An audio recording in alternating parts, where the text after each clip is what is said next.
वालेकुम वरहमतुल्लाहि वबरकातुहू। जनाब इज़हार रशीद साहब मजलिस इत्तेहादुल मुस्लिमीन के उम्मीदवार दायित्व पर तशरीफ फरमा जिम्मेदारान कौम मिल्लत, बुजुर्गान मिल्लत, मेरी सरदार माँ और बहनों और मेरे गरीब नौजवान साथियों, आप तमाम का बेहद शुक्रिया कि आपने अपना कीमती वक्त निकालकर आज के इस इंतखाबी जलसे में शिरकत की है।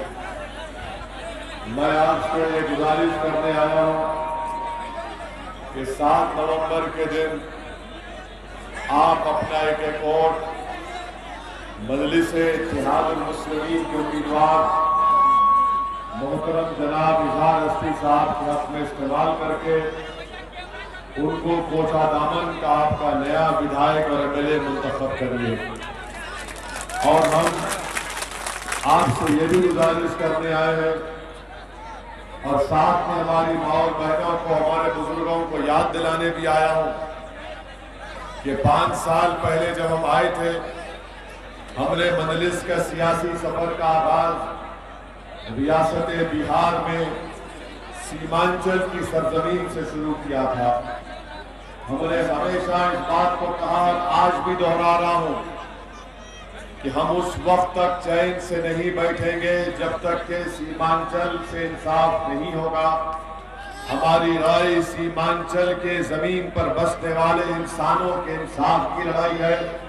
हम पटना में जिस किसी की सरकार बनेगी, हम उनको आराम से बैठने नहीं देंगे जब तक के सीमांचल से इंसाफ नहीं होगा। सीमांचल न सिर्फ बिहार बल्कि भारत का सबसे पिछड़ा इलाका है और हम ये बड़ी जिम्मेदारी के साथ आपके सामने अर्ज कर रहे हैं। कोचा दामन में बाढ़ आती है, बाढ़ का कोई इंतजाम नहीं है। कोचा दामन की बहुत बड़ी आवाम किसान और जमीन और ज़राअत से जुड़ी हुई है, उनके लिए कोई इंतजाम नहीं। मेरे अजीज दोस्तों और बुजुर्गों, यहाँ पर इंशाअल्लाह ताला हम आपसे वादा करके जा रहे कि कोचा दामन से अगर आप इंशाअल्लाह इज़हार रशीद साहब को मुंतखब करेंगे तो कोचा दामन विधानसभा में हम पूरी कोशिश करके इंशाअल्लाह ताला एक रेलवे स्टेशन को यहाँ पर कायम करवाएंगे।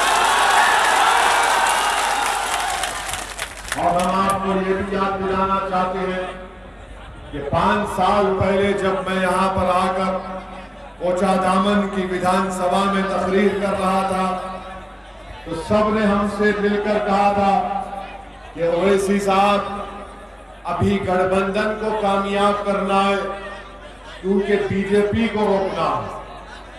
आपने 5 साल पहले, बैठ जाइए 5 साल पहले आपकी ही बात याद दिला रहा हूं कि आपने कहा था कि गठबंधन को इसलिए वोट देंगे हम अब की बार क्योंकि मोदी को रोकना है, बीजेपी को रोकना है, आरएसएस के मोहन भगवत को रोकना है। मैं आज कोचा दामन की जनता में खड़े होकर आपके उस जुमले के बाद मैंने आपसे कहा था, आप 5 साल पुरानी मेरी तकरीर उठाकर सुन लो मेरी माँ और बहनों।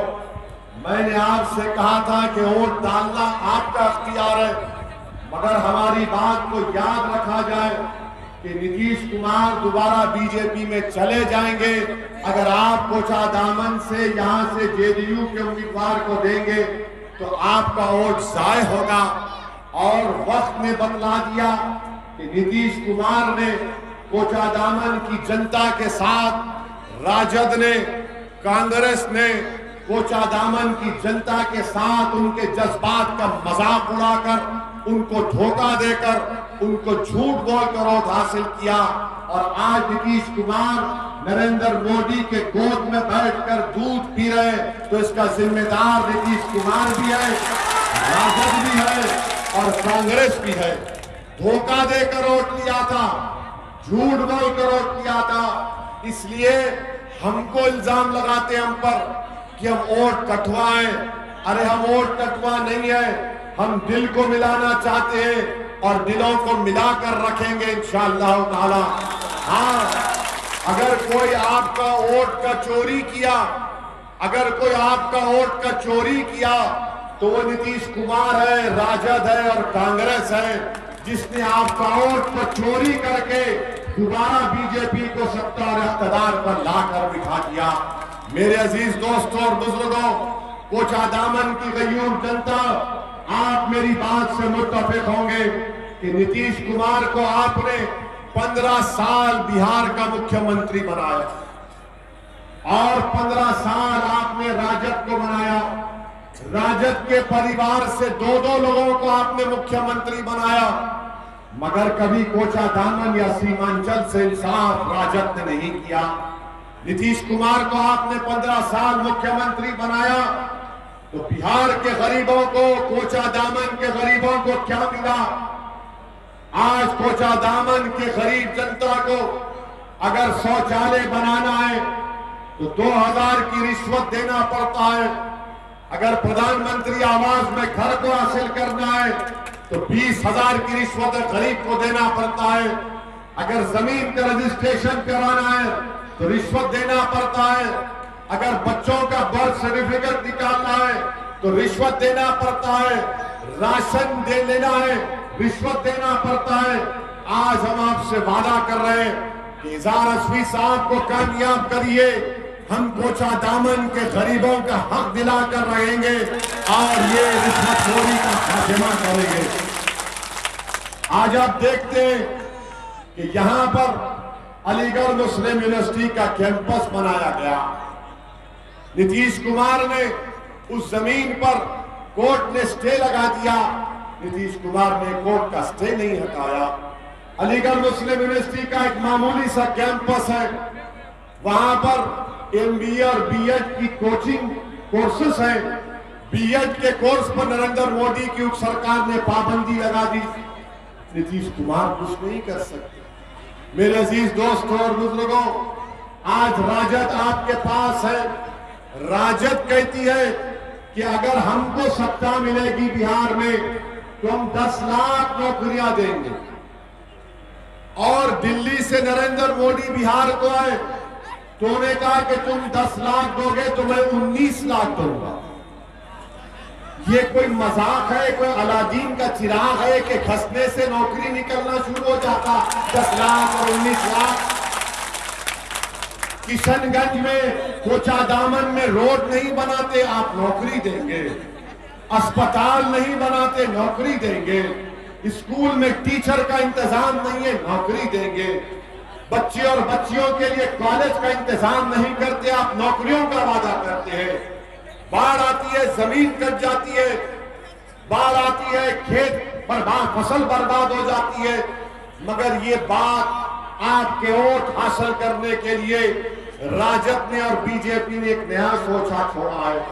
मैं JDU के जो यहां के उम्मीदवार हैं, हम उनसे जानना चाहते हैं कि क्या नीतीश कुमार ने नहीं कहा था कि मैं संघ मुक्त भारत करूंगा, और आज नीतीश कुमार नरेंद्र मोदी के साथ बैठे हैं।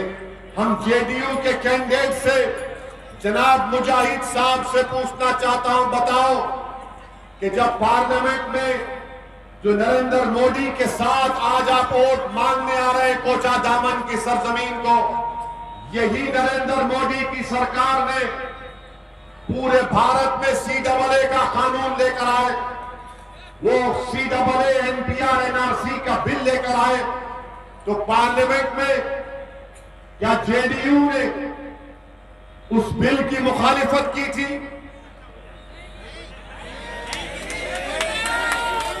आप खुद जवाब दीजिए, क्या JDU ने उस बिल की मुखालिफत की थी? राजद का तो कोई MP ही नहीं है, फिर भी हम वोट कटवा। 40 लोकसभा की सीट बिहार में राजद का एक भी नहीं जीता, और पार्लियामेंट में जब बिल लेकर आए, पार्लियामेंट में जब बिल लेकर आए तो कौन उठा?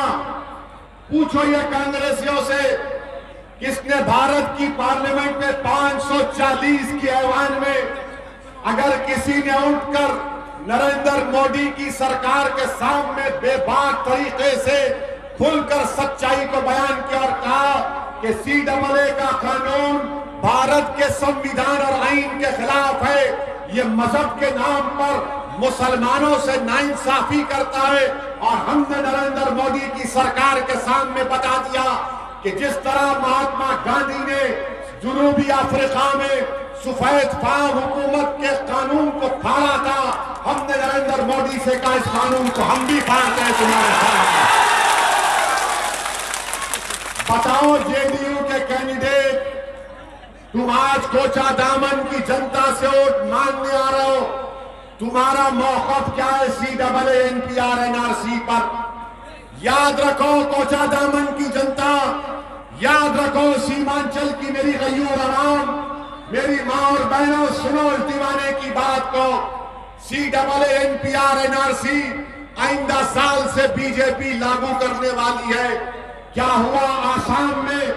आसाम में 15 लाख लोग के नाम नहीं आए, सुप्रीम कोर्ट ने उसको करवाया था। 5 लाख मुसलमान के नाम थे, 15 लाख हमारे गैर मुस्लिम भाइयों के नाम थे। तो बीजेपी ने आसाम में कह दिया कि जो 15 लाख हमारे गैर मुस्लिम भाई हैं उनको नरेंद्र मोदी CAA से भारत की सिटीजनशिप शहरियत देगा, और जो 5 लाख आसाम में मुसलमान के नाम नहीं आए उनको कोर्ट में जाना पड़ेगा, उनको अपनी शहरियत साबित करने के लिए। उस वक्त तक उनको भारत का सिटीजन नहीं करार दिया जाएगा। इसीलिए हम आपसे कह रहे कि CAA NPR NRC के रूल हमारे वजूद की, हमारे बका की लड़ाई है, और ये नीतीश कुमार, ये JDU RJD, इनमें दम कम नहीं है कि बीजेपी को रोक सके। आज RSS के लोग कहते, RSS के मोहन भागवत ने बयान दिया कि भारत के मुसलमानों को भटकाकर CAA के कानून में उनसे एहतजाज करवाया गया। हम आज कोचा दामन में खड़े होकर RSS के मोहन भागवत को पैगाम दे रहे हैं कि मोहन भागवत, हम कोई दूध पीते बच्चे नहीं है कि तुम्हारी मीठी मीठी बातों में आकर नींद की सो जाएंगे। हम जानते कि तुम CAA के जरिए हमको नुकसान पहुंचाना चाहते हो, और हम मोहन भागवत को, नीतीश कुमार को, नरेंद्र मोदी को, राजद को, कांग्रेस को कोचा दामन से पैगाम दे रहा हूं, आपके भरोसे पर पैगाम दे रहा हूं कि जब अल्लाह के फजल करम से इंशाअल्लाह ताला पूरे मुल्क में कोरोना खत्म हो जाएगा, अल्लाह के करम से उसका इंजेक्शन वैक्सीन निकलेगा। जैसा ही कोरोना खत्म होगा, कोचा दामन से दोबारा लड़ाई शुरू होगी CAA की NRC की। क्या आप हमारा साथ देंगे उस लड़ाई में? क्या आप हमारा साथ देंगे उस लड़ाई में? तो हम तमाम मिलकर एहतजाज करेंगे। हमको अपने आप को बचाना है, इन मासूम बच्चों के मुस्तकबिल को बचाना है। और नरेंद्र मोदी की सरकार जिस तरह आसाम में 5 लाख मुसलमानों से कह रही है कि कोर्ट को जाओ, और इनके अजायब में सीमांचल है, जाकर देख लो कि बीजेपी के RSS के लोगों ने बयान दिया कि सीमांचल में घुसपैठी घुस गए। मैं आपसे सवाल कर रहा हूं, मेरे सवाल का जवाब आपको देना पड़ेगा ताकि कोचा दामन के JDU के कैंडिडेट को मालूम हो जाए, नीतीश कुमार को मालूम हो जाए, नरेंद्र मोदी को मालूम हो जाए, राजद के लोगों को मालूम हो जाए, क्या सीमांचल में घुसपैठी है या भारत के लोग हैं? जवाब दो। सीमांचल में भारत के लोग हैं ना? क्या घुसपैठी है सीमांचल में? तो बताओ नीतीश कुमार के कैंडिडेट, तुम्हारी जबान खामोश क्यों है? तुम जिस पार्टी का साथ दे रहे हो वो RSS के लोग सीमांचल के गयूर आवाम पर उंगली उठा रहे, हमारी वफादारी पर शक कर रहे। अरे JDU राजद वालों, RSS वालों, अगर हमारी वफादारी देखना है तो कोचा दामन के कब्रिस्तानों में जाकर देखो, हम सीना तान कर उस जमीन पर सो रहे। जब तक अल्लाह उनको जिंदा रखेगा सीना तान कर जिएंगे, अपने हक के लिए लड़ेंगे, अपने बच्चों की तालीम के लिए लड़ेंगे, अपनी बच्चियों की तालीम के लिए लड़ेंगे। मेरे अजीज दोस्तों और बुजुर्गों, ये मिजाज आपको देना है और हम आपके दरमियान में खड़े होकर इज़हार अस्वी से कहना चाहते हैं कि इज़हार साहब, जब आप अल्लाह के फजलो करम से कोचा दामन की जनता की दुआ और वोट की वजह से कामयाब होंगे, तो जब आप पटना को जाएंगे तो पटना की विधानसभा में इज़हार अस्वी साहब आपको कोई भी मुख्यमंत्री बने, हम तो उम्मीद करते हैं कि उपेंद्र कुशवाहा बिहार का नया मुख्यमंत्री बने। मुख्यमंत्री जो भी होगा, इज़हार खड़े होकर उसकी आंख में आंख डाल कर कहेगा कि मुझे कोचा दामन की गयूर जनता ने मुझे भिजाया है, मैं ना अपनी गर्दन को झुकाऊंगा, ना अपनी नजरों को नीचा रखूंगा, बल्कि मैं इस असेंबली में खामोश बैठने के लिए नहीं आया हूं, मैं इस असेंबली में मसाइल उठाऊंगा, हमारे कोचा दामन की जनता की तकालीफ को बयान करूंगा और लड़कर कोचा दामन के जनता के मसाइल को हल करूंगा। क्या आप चाहते हैं, क्या आप चाहते हैं कि इज़हार इस तरह से काम करे जो मैं कह रहा हूं?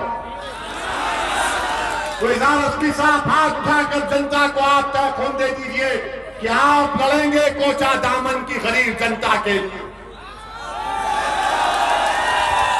मेरे अजीज दोस्तों और बुजुर्गों, अगर आज बीजेपी को कोई कोचा दामन से हरा सकता है तो कौन हरा सकता है? बोलो आप।